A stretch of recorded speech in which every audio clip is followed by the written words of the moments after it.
성도 여러분 안녕하십니까? 평안한 안식일입니다. 지난 한 주간도 평안하셨습니까? 코로나19 사태의 어려움 속에서도 우리 믿음의 가족들을 지켜주시는 하나님의 보호하심에 진심으로 감사를 드립니다. 우리는 지난 안식일부터 지금 시대의 마지막을 말씀하고 있는 성경의 종말론에 대하여 생각해 보고 있습니다. 지난 시간에는 십자가 이후 우리 주님께서는 어디에서 무엇을 하고 계시는가? 예수님께서는 하늘 성소에서 온 하늘 거민들과 우주 앞에서 우리 구원받을 자들을 위하여 중보와 대속죄일의 봉사를 하고 계심에 대하여 함께 살펴보았습니다. 오늘은 두 번째 시간으로 그리스도의 재림에 대하여 묵상하고자 합니다. 오늘의 부제는 재림을 기다리는가? 기다리게 하는가? 라는 제목으로 그리스도의 재림이 임박한 이때에 우리는 정말 재림을 기다리는 자로 살아가고 있는지를 말씀을 통해 돌아보고자 합니다. 만약 여러분들에게 주님께서 앞으로 40년 안에 다시 오실까요? 라고 묻는다면 여러분들은 뭐라고 대답하시겠습니까? 지난 2013년 부활절 일요일을 앞두고 퓨 리서치 센터에서는 다음과 같은 질문으로 그리스도인들에게 설문조사를 했습니다. 그 조사에 따르면 확실히 예수님께서 오실 것이라고 대답한 사람들은 약 27%, 아마도 오시지 않을까라고 대답한 사람들이 약 20%였습니다.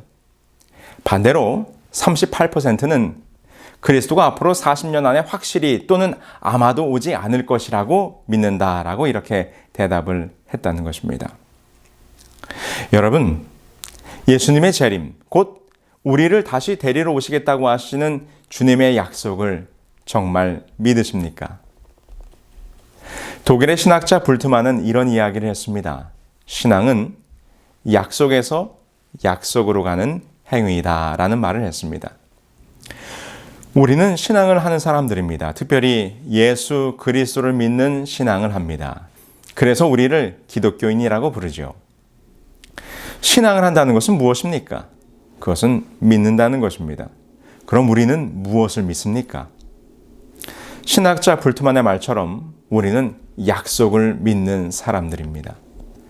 우리가 신앙생활을 한다는 것은 성경에 기록된 하나님의 성취된 약속을 믿고 그 다음 약속을 기대하며 그것이 성취되기를 믿으며 살아가는 것을 의미합니다. 성경은 예수님의 초림을 약속했고 예수님은 약속된 때에 맞추어 이 땅에 태어나셨습니다. 성경은 예수님의 고난과 죽으심과 희생을 약속했고 그분은 그 약속대로 우리를 위하여 죽으셨습니다. 성경은 예수님의 부활을 약속했고 주님께서는 친히 그분의 말씀대로 3일 만에 부활하셨습니다. 그리고 하늘로 승천하신 예수님은 우리를 다시 데리러 오시겠다고 약속하셨습니다. 그분의 모든 삶 속에서 하나님의 약속이 성취되었음을 믿는 우리 신앙인들은 주님의 재림을 믿는 사람들이 되어야 합니다. 재림의 약속은 성경에 분명히 기록된 말씀입니다. 먼저 예수님 자신이 요한복음 14장 1절로 3절에 자신이 약속하셨습니다. 너희는 마음에 근심하지 말라. 하나님을 믿으니 또 나를 믿으라. 내 아버지 집에 거할 것이 많도다. 그렇지 않으면 너희에게 일렀으리라. 내가 너희를 위하여 처소를 예비하러 가노니 가서 너희를 위하여 처소를 예비하면 내가 다시 와서 너희를 내게로 영접하여 나 있는 곳에 너희도 있게 하리라. 재림의 약속은 천사들이 다시 한번 또 보증하였습니다.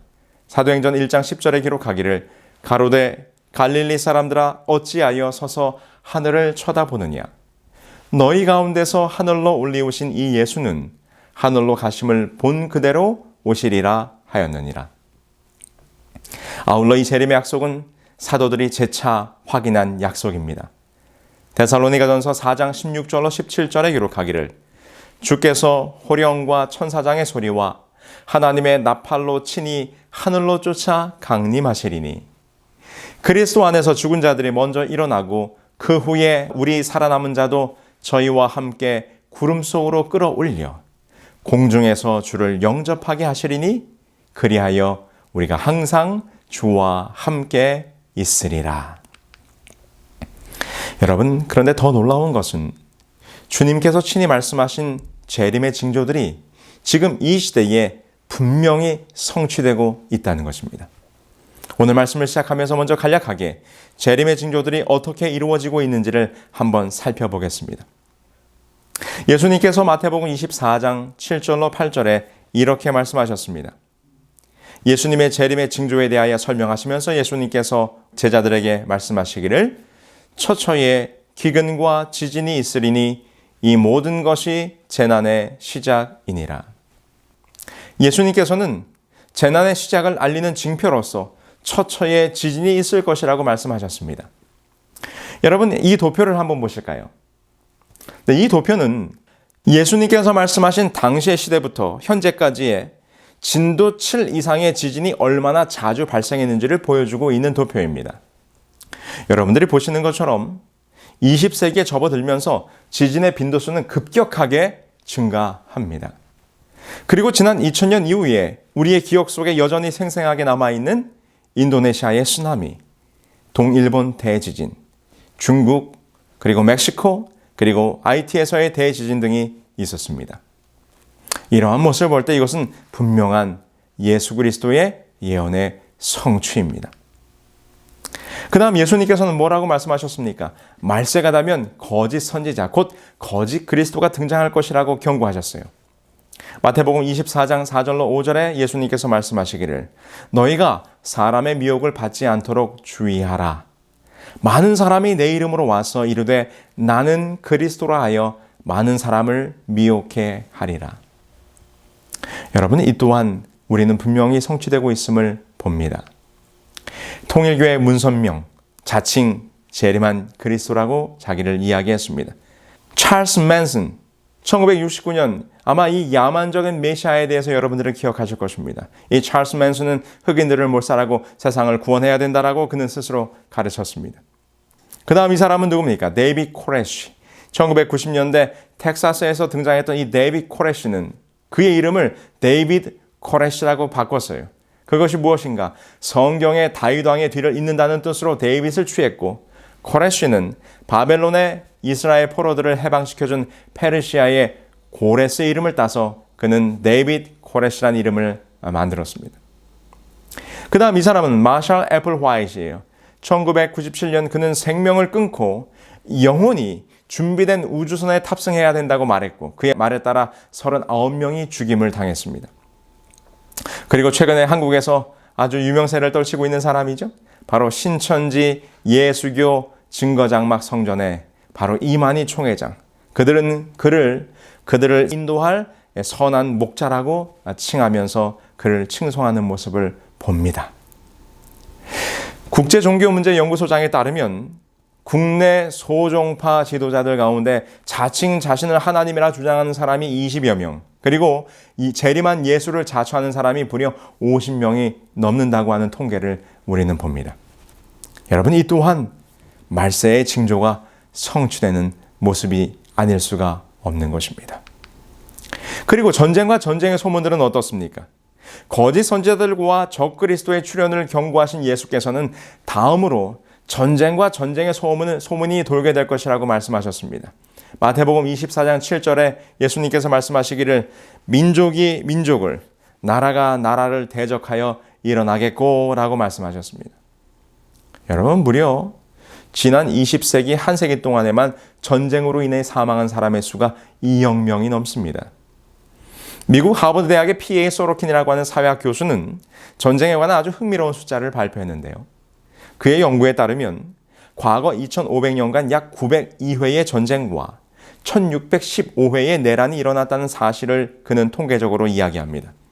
그리고 그가 말하기를 20세기 이후에 한 세기 동안 벌어진 전쟁과 내란의 수는 그 이전의 역사 속에서 벌어졌던 것보다 무려 8배 이상 된다는 것입니다. 여러분, 이 얼마나 놀라운 숫자입니까? 이 또한 마지막 시대가 다가오는 이때에 예수 그리스도의 예언의 성취가 하나씩 이루어지는 모습을 우리는 확인해 볼 수 있습니다. 한 가지만 더 살펴보실까요? 이것은 지금 우리가 매우 직접적으로 겪고 있는 예언입니다. 누가복음 21장 9절에 기록하기를 곳곳에 큰 지진과 기근과 전염병이 있겠고라고 예수님께서 말씀하셨어요. 지난 20세기 이후에 상상할 수도 없었던 무서운 전염병들이 등장했습니다. 스페인 독감, 홍콩 독감, 메르스, 이볼라, 사스, 그리고 지금 우리를 위협하고 있는 코로나19 바이러스까지. 여러분, 그 외에도 처처의 기근과 가뭄과 기상이변과 인간들의 영적 타락과 인간 윤리의 파괴, 그리고 사회와 국가의 도덕적 타락 등등, 정말 예수님께서 예언하신 재림의 모든 징조, 말세의 징조들이 분명히 성취되는 것을 우리는 지금 우리의 두 눈으로 똑똑히 목도하고 있습니다. 성경에 기록된 예언적 종말의 시계는 이제 거의 12시 자정의 시간, 곧 약속된 재림의 시간이 다 되어 가고 있습니다. 그런데 정작 우리들의 모습은 어떠합니까? 이렇게 여러분들에게 이 시간 질문을 드리고 싶습니다. 우리는, 여러분들은 그리스도의 재림을 기다리는 자입니까? 아니면 기다리게 하는 자입니까? 여러분, 성경을 보면 항상 기다리시는 분은 하나님이셨지 우리 인간들이 아니었습니다. 우리가 말로는 재림을 기다린다고, 예수님의 다시 오심을 기다린다고 말은 하지만 성경에 기록된 우리들의 이야기를 볼 때 우리가 예수님을, 우리가 하나님을 기다린 적은 없었습니다. 우리는 기다리는 자가 아니라 항상 하나님으로 하여금 기다리게 하는 자였음을 보게 됩니다. 누가복음 15장 20절에 이런 말씀이 기록되어 있습니다. 이에 일어나서 아버지께로 돌아가니라. 아직도 상거가 먼데 아버지가 저를 보고 측은히 여겨 달려가 목을 안고 입을 맞추니. 누가복음 15장에는 탕자의 이야기가 나옵니다. 이 이야기 속 비유에서 탕자는 타락한 우리들의 죄인들의 모습을 보여줍니다. 그리고 아버지는 우리 하나님의 모습이지요. 그런데 이 이야기 속에서 기다리는 사람은 탕자가 아닙니다. 그는 떠난 자요, 방랑하는 자요, 자기의 유익을 위하여 살았던 사람입니다. 그가 아버지를 떠난 이후에 그는 한 번도 아버지를 그리워하지도 않았고 아버지를 다시 만날 날을 기다리지도 않았습니다. 그저 자기의 인생을 마음껏 즐기며 살아갑니다. 여러분, 이 이야기 속에서 기다리는 자는 아버지입니다. 그는 아들이 떠나간 그날부터 하루도 빼놓지 않고 아들이 떠나버린 먼 길, 그 길 모퉁이를 바라보며 아들을 기다립니다. 아들이 다시 오기를 기다립니다.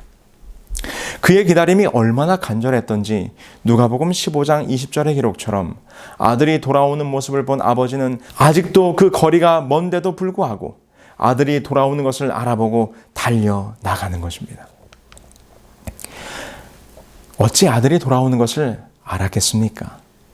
아들이 돌아간다고 미리 전화를 했겠습니까? 아니면 편지를 보냈겠습니까? 아니요. 아버지는 아들이 돌아오는 것을 미리 알지 못했습니다. 그러나 저 멀리 마을 입구에 아들의 모습이 나타나자마자 아버지는 기다렸다는 듯이 달려나갑니다. 아니, 기다렸습니다. 아들이 이제나 저제나 오려나 항상 깨어서 기다렸습니다. 머리를 들고 기다렸습니다. 자다가도 아들만 생각나면 일어나서 아들을 기다렸습니다. 사랑하는 사람을 그리워하고 다시 만나기를 고대하고 돌아오기를 기다렸던 사람은 탕자가 아니라 아버지였습니다. 얼마 전 지난 4월 14일 마음에 잔잔한 감동을 주는 이야기가 한국신문에 실렸습니다. 경남 통영경찰서 광도지구대에는 자신의 차량에 누군가 5만 원짜리 지폐와 먹을거리가 담긴 봉지를 자꾸 끼워두고 간다고 하는 신고가 접수됐습니다. 신고한 A씨에 따르면 지난 2월부터 5차례 이상 A씨의 차량에 꼬깃꼬깃 접은 지폐와 그리고 과자나 떡이 담긴 비닐봉지가 차 옆에 놓여 있었다는 것입니다. 신고하신 분은 매우 걱정되고 두려운 마음이 있었습니다. 왜냐하면 차에다 돈을 꽂아두고 이를 이용해 범죄를 저지르는 사건들이 종종 언론에 실리는 것을 보았기 때문이죠. 그래서 이분이 경찰서에 신고를 한 것입니다. 경찰은 신고를 받고 주변 CCTV를 확인해 용의자를 찾아냈는데 범인은 다름이 아닌 아주 거동이 불편한 한 할머니였어요. 알아보니까 이 할머니는 인근에 사는 86세의 B 씨였는데 이 할머니는 치매 증상이 있는 것으로 알려졌습니다. 그렇다면 여러분, 왜 이 할머니는 자신이 알지도 못하는 이 차에 돈을 꽂아 두었을까요? 사연은 이러했습니다. 오래전 남편과 사별한 할머니는 몇 년 전까지 아들과 함께 살았지만 현재 그의 아들은 타지에 머무르고 있는 것으로 경찰 조사에 의하여 밝혀졌습니다.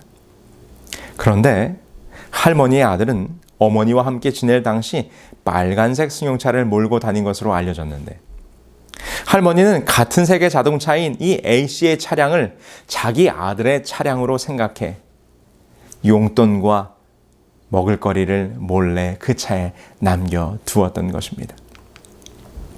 해당 사연이 공개되자 누리꾼들은 이 사연을 보면서 엄마 생각이 난다, 치매에 걸려도 아들을 챙기려는 마음에 눈물이 흐른다 등의 반응을 보였습니다.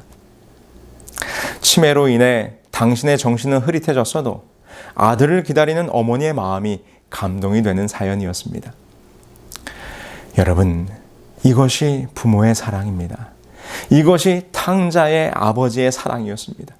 이것이 지금도 여전히 우리가 돌아오기를 기다리는 우리 주님, 우리 아버지의 사랑입니다. 여러분, 정말 여러분들은 주님의 재림을 기다리고 계십니까? 정말 주님을 만나기를 고대하고 계십니까? 우리는 재림을 기다리는 자입니까? 아니면 기다리게 하는 자입니까? 여러분, 재림에 대한 기다림의 간절함은 우리보다 우리 주님께서 훨씬 더 크십니다. 어서속히 우리를 이 무서운 죄악의 세상에서 건져 올려 하늘로 데려가시기를 우리 주님께서는 원하고 계십니다. 그러나 아직 그때가 안 되었기 때문에 우리 주님께서는 기다리고 계십니다. 여러분, 우리 주님께서는 우리를 향하여 다음에 두 가지를 기다리고 계십니다. 첫 번째, 죄 지은 우리가 진심으로 회개하고 돌아오기를 기다리십니다.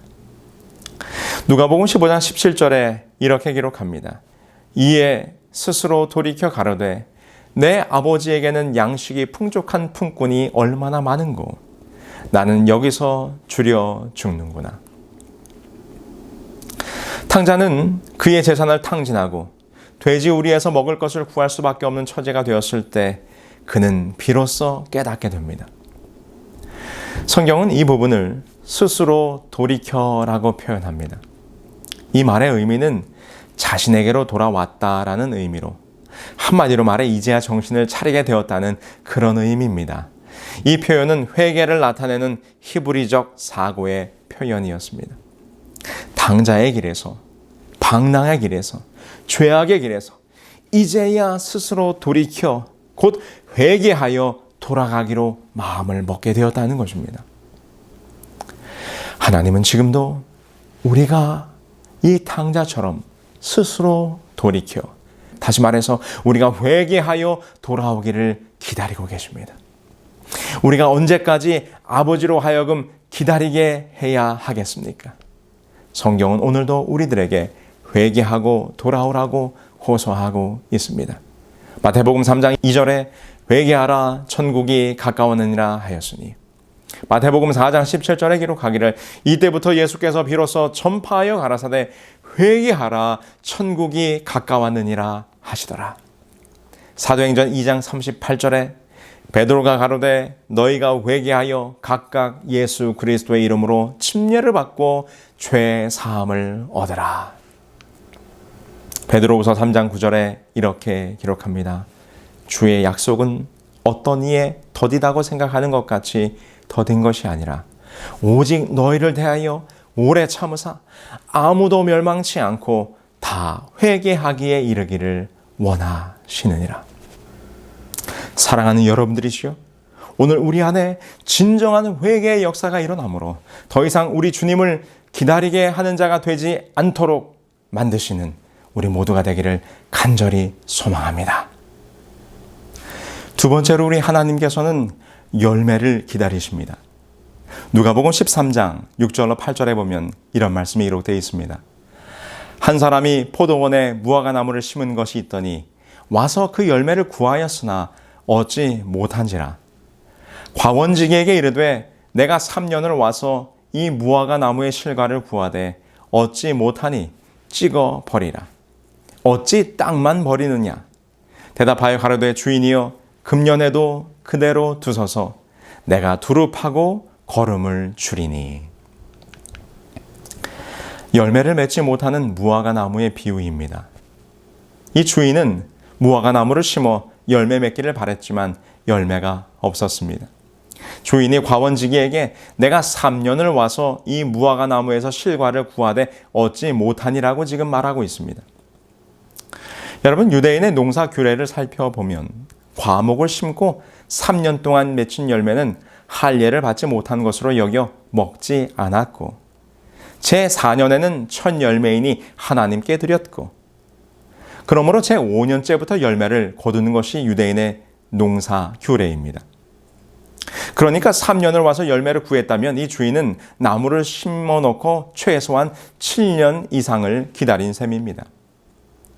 7년이 지나도 무화과 나무가 아무 열매를 맺지 못한 채 포도원에 있다면 정말 쓸모없는 나무입니다. 그럼에도 불구하고 주인이 이 쓸모없는 나무에 대하여 7년을 넘게 기다렸다는 것도 유대인 농부들로서는 도무지 이해가 안 되는 상황이죠. 마침내 주인은 화가 났고 이제는 무화과 나무를 찍어 버리라고 명령합니다. 누가 보아도 이 무화과 나무가 찍힘을 당하는 것은 매우 당연하다고 생각할 그 즈음에 이번에는 주인이 아닌 과원지기가 나타나서 주인에게 무화과 나무를 살려달라고 간구합니다.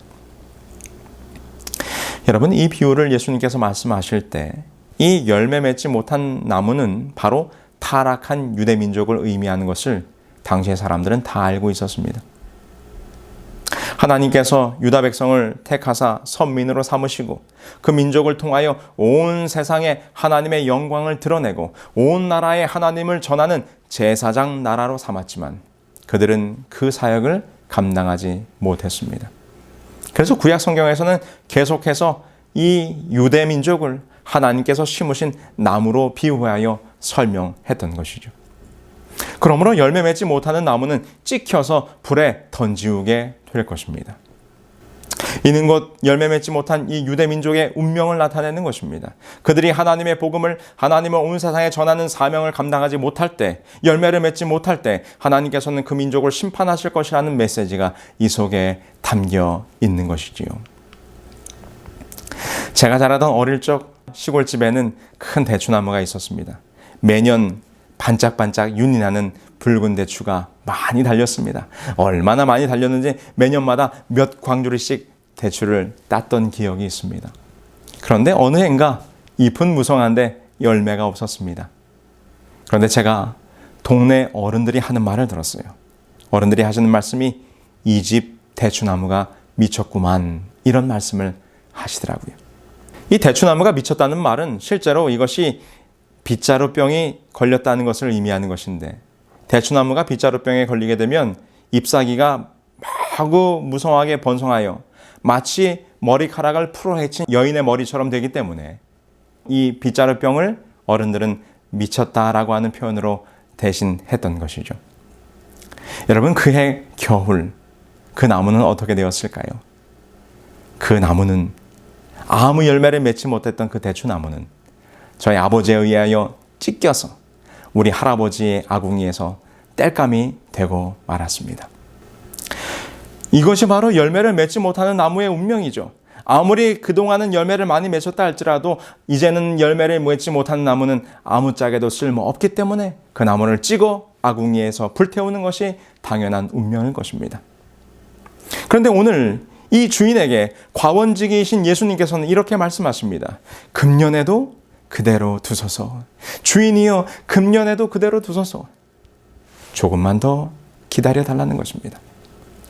과원지기가 주인에게 외친 누가복음 13장 8절의 말씀, 주인이여 금년에도 그대로 두소서. 여러분, 어떻게 이런 나무를 그냥 놔둘 수 있습니까? 땅만 차지하고 거름만 축내고 있는 이 나무를. 그런데 여러분, 여기에서 그대로 두소서라는 이 말의 헬라어는 아피에미라는 말입니다. 이 아피에미라는 말의 뜻은 용서하소서, 사면하소서라는 의미를 가지고 있죠. 그런데 더 놀라운 것은 어떻게 오늘 우리 하나님께서는 과원직이신 예수님의 간청대로 열매 맺지 못하는 우리들을 기다리시며 그대로 두실 수 있으실까요? 놀랍게도 예수님이 십자가 위에서 당신을 조롱하는 무리들을 향하여 이렇게 기도하셨어요. 누가복음 23장 34절에 아버지여 저희를 사하여 주옵소서. 근데 여러분, 이렇게 예수님께서 기도하셨을 때 그 사하여 주옵소서란 말이 바로 이 누가복음에 기록되어 있는 그대로 두소서라는 말 아피헤미와 같은 단어라는 것입니다. 지금 불구덩이에 던져지게 될 우리들의 운명을 보시면서 더 기다려 주실 수 있다라고 말씀하실 수 있는 이유는 주님께서 친히 나무에 달리사 그의 피로 우리의 죄를 속하셨기 때문입니다. 그분의 십자가의 희생이 아직 우리에게 기다림의 시간을 허락하고 있다는 것입니다. 우리 하늘 아버지께서는 예수 그리스도의 그 구멍난 손과 피를 보시고 아직도 우리를 기다려주고 계신다고 하는 사실을 여러분 깨닫게 되시기를 간절히 바랍니다. 우리 하나님께서는 우리의 삶에 열매가 맺히기를 기다리고 계십니다. 우리의 삶을 통하여 우리의 이웃들에게 하나님의 사랑을 드러내고 성경의 진리가 증거되어 그들을 주님께로 이끌어 보다 더 많은 사람이 구원에 이르기를 우리 주님께서는 기다리고 계십니다. 디모데전서 2장 4절에 기록하기를 하나님은 모든 사람이 구원을 받으며 진리를 아는 데 이르기를 원하시느니라. 오늘 우리들의 삶에 열매를 맺으심으로 더 이상 우리 주님을 기다리게 하는 자가 되지 않게 하시기를 간절히 소망합니다. 이제 다시 한번 여러분들에게 질문을 드립니다. 우리는 재림을 기다리는 자입니까? 아니면 기다리게 하는 자입니까? 오늘 우리의 삶에서 진정한 회개가 없고 우리의 삶을 통한 열매 맺음이 없으면서 우리가 재림을 기다린다고 말할 수 있을까요? 사랑하는 여러분들이시여, 우리 더 이상 우리 주님을 기다리게 하지 마시게 되길 바랍니다. 우리 주님의 기다림이 애절하고 간절한 것처럼 오늘 우리도 주님의 재림을 더 애절하고 간절하게 기다리게 되기를 바랍니다. 이는 우리의 하나님이시라 우리가 그를 기다렸으니 우리는 그 구원을 기뻐하며 즐거워하리로다. 이사야 25장 9절에 기록된 이 이사야 선지자의 고백이 우리 모두의 고백이 되기를 바라면서 오늘 준비된 말씀을 마치겠습니다.